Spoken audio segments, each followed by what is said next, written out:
Hi everyone, Thanksgiving is over and it is time to start thinking about pitmad. So if you don't know what pitmad is, I'm going to leave a link down below for my video that explains how to enter in it and how agents request from it. So make sure you go check that out first. But I wanted to provide you with a couple tips that I have gleaned over the years of running pitmad. So last year as pitchwars social media director, I was in charge of pitmad and I spent all day every pitmad just looking at tweets. And then now that I'm the managing director, I still volunteer to help run pitmad. So I've seen several 100,000 pitmad pitches, and so I just wanted to provide you with some tips that I picked up after seeing all of those. So the very first thing may seem super obvious, but it in fact is apparently not, and that is to read the rules and follow them. You can see the rules at pitchwars.org/pitmad, and if you follow those that's the biggest thing that you can do to increase your chances. And the thing that a lot of people don't realize is those rules were developed over several years of running pitmad, and they are all there for a reason. So they're not just there to like make your life miserable or whatever.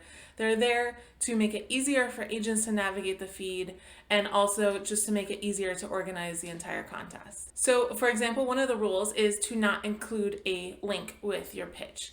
And that is because a lot of times whenever pitmad starts get going, we get a lot of spam tweets, and the agents will filter out links so that they don't see those spam tweets. And so that will mean that if you include a link in your pitch, the agent won't even see it because they have excluded links from their searches to avoid spam tweets. Another thing is the agents and editors, they also know the rules of pitmad, so they know when you are not following them.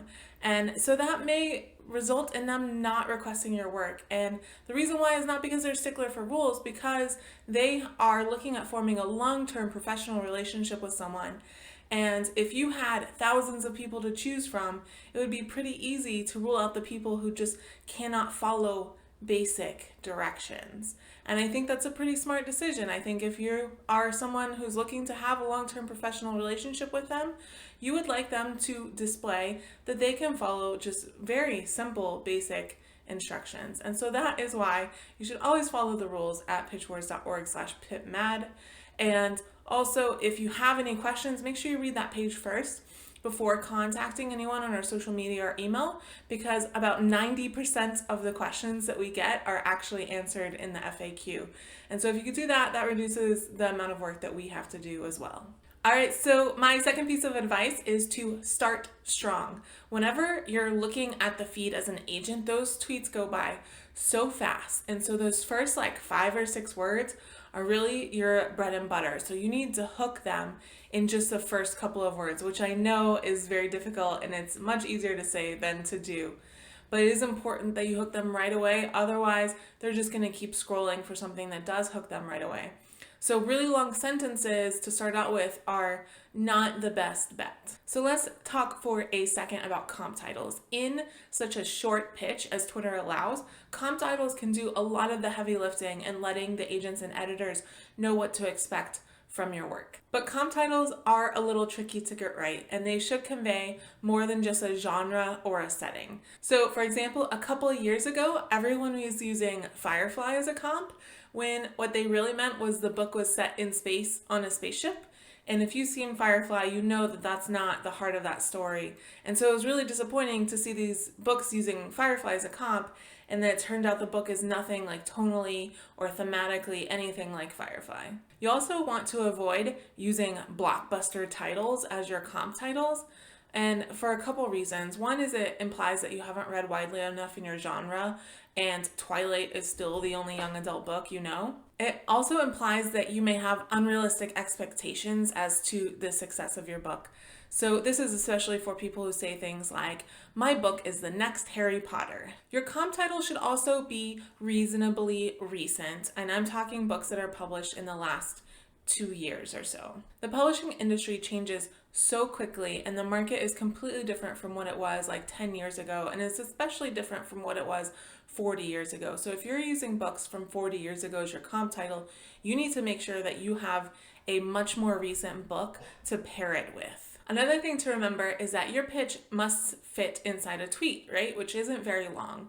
And so you want to avoid vague or cliched phrases as much as you can. So if you have a cliched or a vague phrase, it ends up being like 20% part of your pitch. And so you don't want to make the reader think that 20% of your book is cliched or vague, right? So this includes phrases like more than he bargained for, or the world will never be the same again, or must make an impossible choice, or will change everything, or to make matters worse, or an incredible journey. Remember that specificity is exciting and it's what is going to get an agent interested in your book. So if you can take those phrases and change them into something more specific, that is going to be a much more powerful pitch for you. So in crafting short pitches, I use either one of two methods. One is 4 questions long, one is 3 questions long.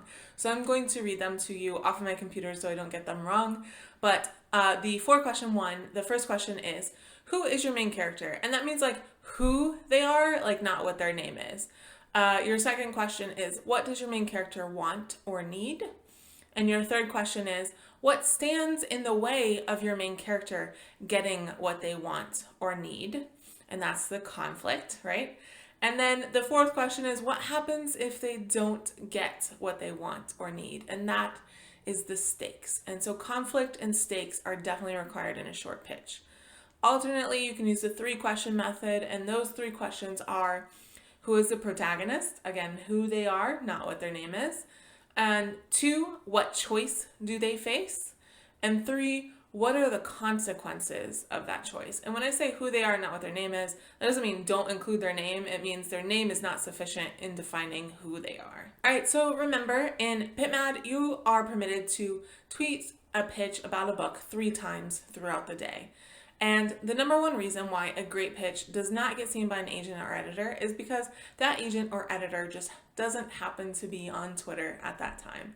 And so you want to space your tweets out to improve the chances of your pitches, I should call them that, is your pitches getting seen by agents who are not on in the morning, or agents who are not on at night, or who aren't on at lunch. So you want to kind of space those out. So also with those 3 pitches, you want to vary up those pitches. So you don't want to just post the same pitch 3 times in a row with like 1 or 2 words change.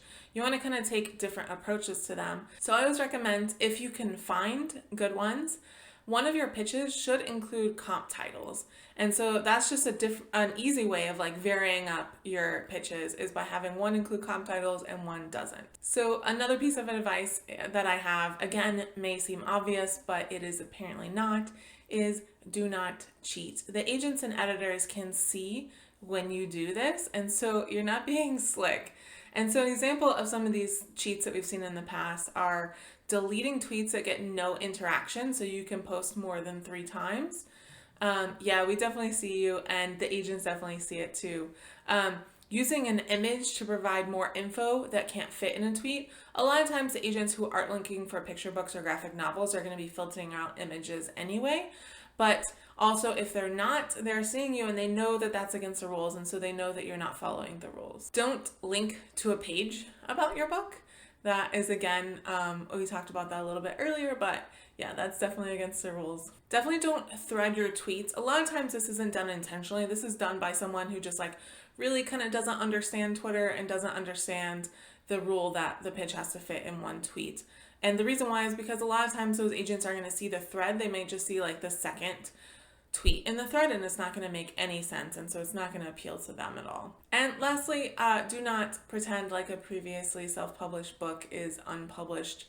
The agent or editor is eventually going to find out, and they are not going to be happy about it. We don't allow previously self-published books to be entered in pitmad, and so I would recommend pitching something entirely new that you haven't self-published before. So I'm just going to do a quick round of don'ts, so things that you shouldn't do. And number 1 is be negative about your work. You never want to discount your own book, especially when you're trying to pitch it. Don't be negative about other people's work. Again, agents and editors can see this behavior, and there is absolutely no reason to try to make someone feel bad about their work. Don't be negative about the events or the agents or the editors or anything else, especially on the hashtag. A A lot of times we'll see people kind of in the middle of the day, they're like, does anyone ever even get a deal from pitmad? No one's looking at my stuff. And we actually have a whole page on the website of pitmad success stories. And so obviously people do get their agents through pitmad. So tweeting something like that just makes you seem a little bitter and also a little bit difficult to work with. Do not tag agents in your pitches or in responses to your pitches unless they have specifically asked you to do so.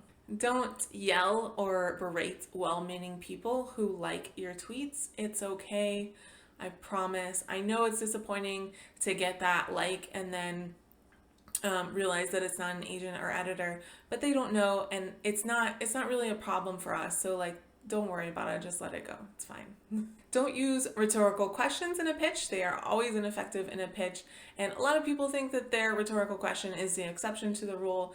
And I can almost always say that it is not. Don't use first person in a pitch.